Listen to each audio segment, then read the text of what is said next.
Hey kids, it's Dr. Runs here with your lesson on section 8 of chapter 3.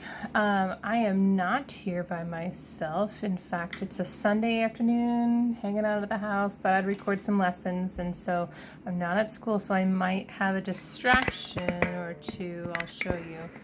I've sugared up my son, and here's a cookie, Captain America, and he's watching training videos. I'm just buying myself some time. Look at how glued he is. We don't have a TV. That's probably why he looks like a little zombie. But anyway, that to say, I am going to maybe get distracted, and I'm hoping I won't be. But this is so that you guys have a video. So we are going to do survival rates, ratios, and percents because you had lots of this in 7th grade.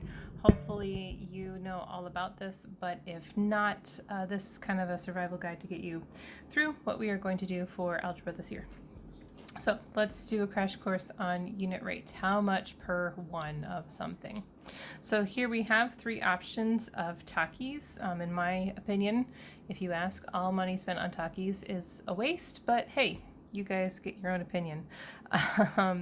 So we don't just assume that the bigger option is the best. Sometimes it's not. So please take a moment there and see if you can find the unit rate per bag of Takis.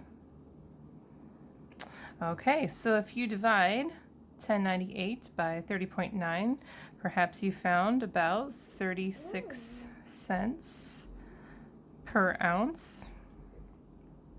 And here, about 35 cents per ounce.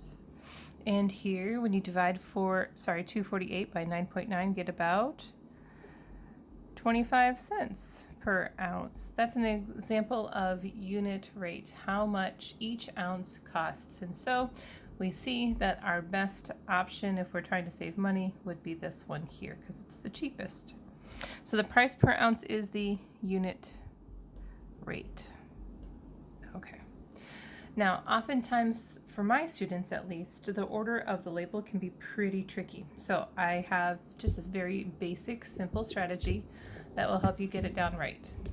So if you follow the order of your division, that will also be the order of your label. So let's say, for example, if I have a pile of 180 Oreos, which sounds fabulous to me, and they came from 4 packages, 180 divided by 4 would be Oreos per package, 45 Oreos per package. Let's try another one. If I have 156 students among 6 classrooms, 156 divided by 6 is 26, same order, students per classroom. And it's helpful too to make sure that your label makes sense. You wouldn't have 26 classrooms per student, right? That'd be kind of weird. Money's a little bit different. So if I spent $31.77 on 3 movie tickets, that would be $10.59. The money sign goes before that number per ticket. Okay, so that's an example of working that horizontally. It works vertically as well. So let's say I have a pizza snack because I've been informed that this is not nearly enough pizza. 160 teenagers, and I've purchased 40 pizzas. That comes out to be 4, and we use the label from the top, the numerator, and the denominator because it's the first number and then the second. So 4 teens per pizza. Not 4 pizzas per teen. I'm sure you'd all love that. 70 seeds were gathered from 14 apples. That was 5 seeds per apple. Top over the bottom. Okay. Now be careful when we're dealing with unit rate. Sometimes we have some strange situations here. If I have 5 children who are being supervised by 2 adults, if we work that out, if we want to share that equally, we end up with 2.5 kids per adult.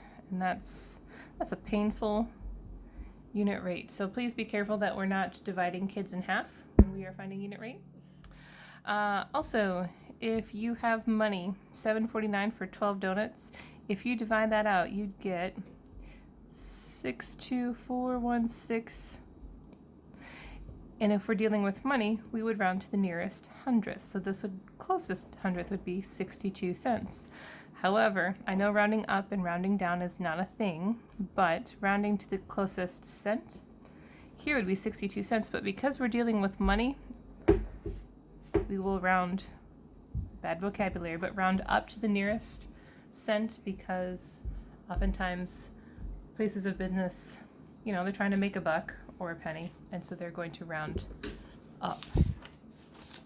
Okay, so that's unit rate. Let's talk about some ratios. All right, so we're out of focus here. Okay, so in the past you may have been told that cross multiplication is a no-no, that it's not okay. Now that you have been taught ratios in lots of different ways, it is appropriate, it is okay for you to use cross multiplication to find an unknown, and actually we're going to be using cross multiplication quite a lot when we're in the quadratics chapter. So let me show you how that works. It says the last time you babysit, you were paid $35 for 5 hours. $35 for 5 hours. At this rate, how much would you make? That's our variable that I don't know, in a 9-hour day. I'm putting 9 hours in my denominator because 5 hours was in my denominator before. I'm trying to find money. We want to find at what point this is equal. So let's do our cross multiplication. 5 times x is 5x. 9 times 35 is 315. To solve for x, divide each side by 5 to get x is $63 for 9 hours of babysitting. So it's okay to use cross multiplication now. Hopefully you understood ratios in a multitude of other ways, but for now this is okay for what we are doing. And you can also write it this way. This is a colon in the middle. This is also an example of a ratio. Okay, great.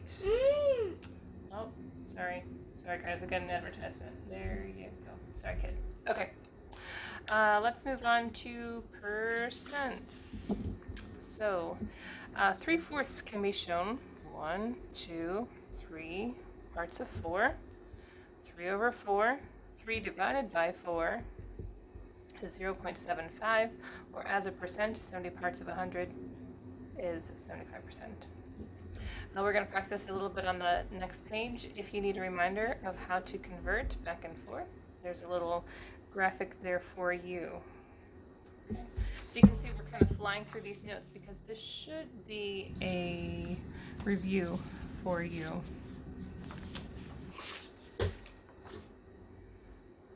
And hopefully we are compiling for you some survival notes that you can use as you move through. Okay? All right, so we are going to convert fractions to decimals and percents. We're going to bop around this page a little bit. I'm not going to go in perfect order here. Okay? 1/8 is the same thing as 1 divided by 8. And if you do 1 divided by 8, you get 0.125. Okay? If we want to find the percent, we multiply this by 100. It moves the place value 2 places to the right, so this is the same as 12.5%. So then this would be 37%. This would be a little bit trickier, 126.4%. And it works going the opposite way too. We can divide these by 100. That just simply means moving the decimal the opposite direction. So 2 places to the left, 0.53. Boop, boop. Fill that empty spot with a 0. So 0.0245 is the decimal equivalent. All right, looks like we left off some fractions here. In order to do the fractions, you do need to know your place values. So we have 37 hundredths. I know this because this is 3/10 and 7 hundredths, so 37 hundredths. So 37 hundredths. 2 place values, 2 zeros in the denominator. So similarly, 53 hundredths, like so. Now, what do you do when you have a number before that's not a 0? Well, that's just a mixed numbers. There's a 1. 264 what's? tens, hundreds, thousands. And look, both of these numbers are even. That tells me that they can be simplified. They're at least multiples of 2. Well, actually, these are multiples of 4. 264 divided by 4 is 33. 125. All right. Cool. Try that next one, this one here.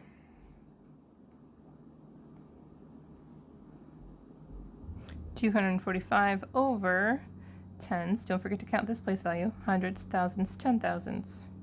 1, 2, 2, 2. So 1, 2, 3, 4 zeros. 1, 2, 3, 4 place values. This is divisible by 5. 5 goes into 245, 49 times over 2,000. Be careful when you're simplifying using a calculator. Make sure you know actually what you're doing and not just relying on that simplification key.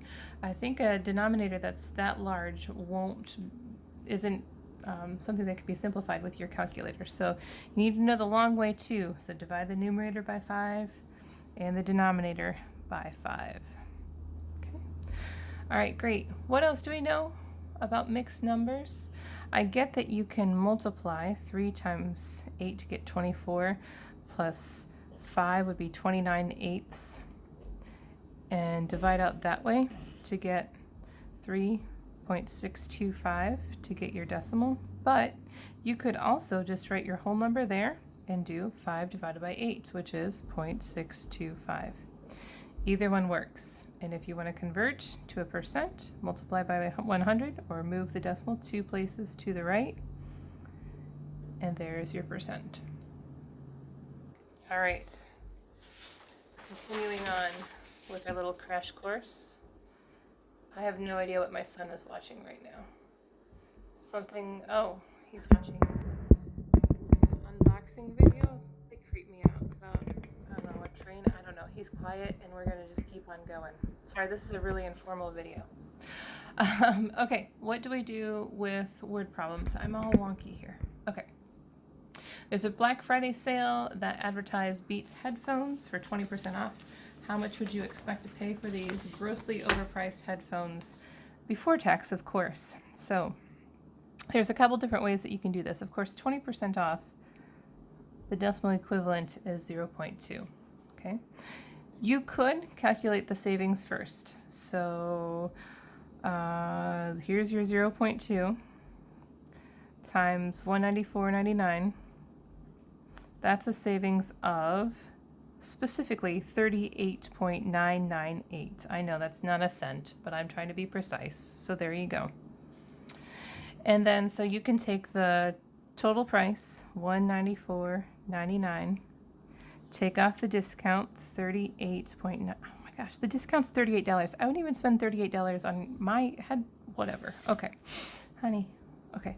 And then once I subtract, you'll get 155.992. But we would round to the nearest cent, which would be 99. But because Amazon likes to make money, let's just assume that they're going to charge you an even 156. Okay. Now, that's one way that you can do that. It also might be useful to consider if you get 20% off, you still have to pay 80% of that price. So you could do 80% of this multiplication, 194.99. Multiply that out and you get the same 155.992, or whoops, no decimal there, which is the same as 156. Two different ways to do the same thing. Cool. All right. Again, remember, a percent is kind of a tack on vocab word, is 1 part of 100. Okay, cool. All right, this here is a skill that I learned in 8th grade that has helped me throughout my whole life. Super, super, super much, is that a phrase? And I wanted to teach it to you in this section because it's relevant and I want to teach you helpful things. So if you can boil these situations into basically 5 words, 3 of which are what is our variable, is equals, of is multiplication, you can solve almost any situation. So for example, you'd say, what is 15% of 52?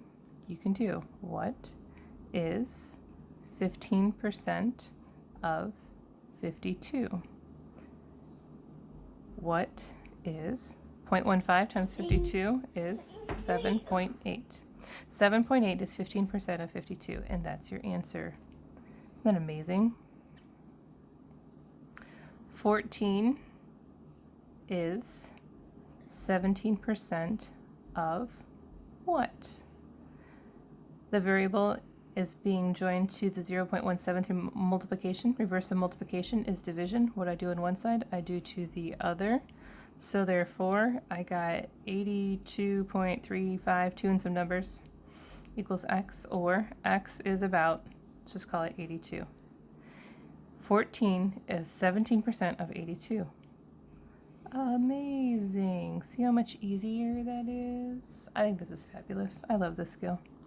43 is what percent of 80? Well, this one's a little bit trickier because the percent... Oh, so sorry about that. What are you doing? I'm just watching. You're just watching? You're getting really into it, huh? Our variable has a percentage sign on it, so there's one little special thing we need to do at the end. Ooh, we're at the very end of our notes. Can my kid last? 43 over 80 is 0.5375 equals x, but that percentage sign is still there. So then we need to convert this percentage into, or this decimal into a percentage by multiplying by 100. So 53.75 is x, or x equals 53.75%. Does it make sense that 43 is about 50% of 80? Yeah, it does. Okay, great. Hopefully that helps you in, well, yes, in your math, but in your practical life too. Man, I'm so glad that someone taught that to me, because I have used that like a lot. Not just a little lot, but a lot. Okay, let's look at not my kitchen table, at your homework.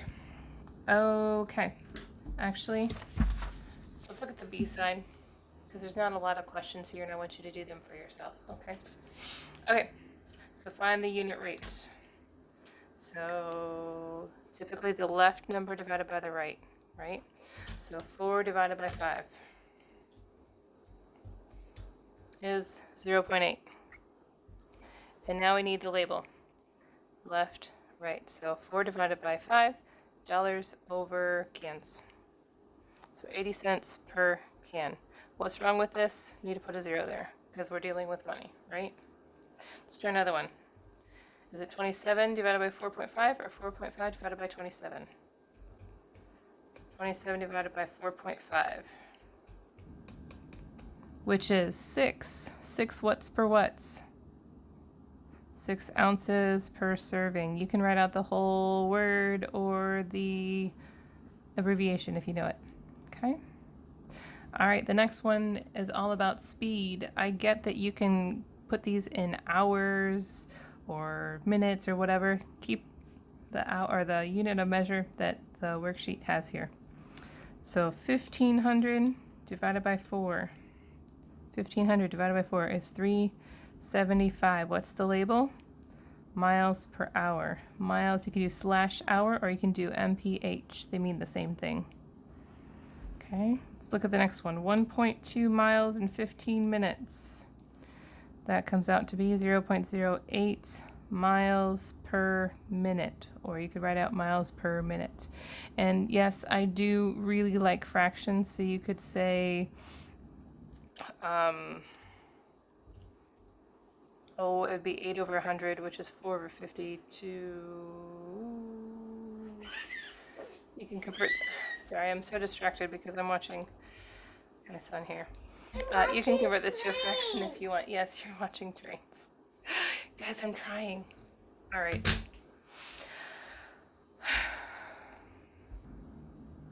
Okay, I'm back with you. Sorry, I had to help with the trains. So you could say 2 over 25 miles per minute. That works too, okay? All right, converting a decimal to a fraction or a percent. These are a lot easier. You just, oh my goodness. Move your decimal place 2 to the right because we're multiplying by 100, so 2%. These you'll need to divide first, convert these to a decimal first, so 3 divided by 4 is 0.75. Multiply by that by 100, so that'd be 75%. So again, divide to get your decimal, then move your decimal place 2 places to the right to get your percent. And then for your word problems, pick 2. Or do all of them because they're fun and practical and really advantageous for the development of your skills for this. So, great. Hey, I know that was a little casual for me and semi-disjointed. If you need more help, please send your questions at drones@d231.rochelle.net, and I'm happy to help you. All right. Okay. Hey, kid. Can you say bye-bye? He can't hear me. Say. Hey, say bye. Yeah. Bye. Bye. All right. Thanks, guys.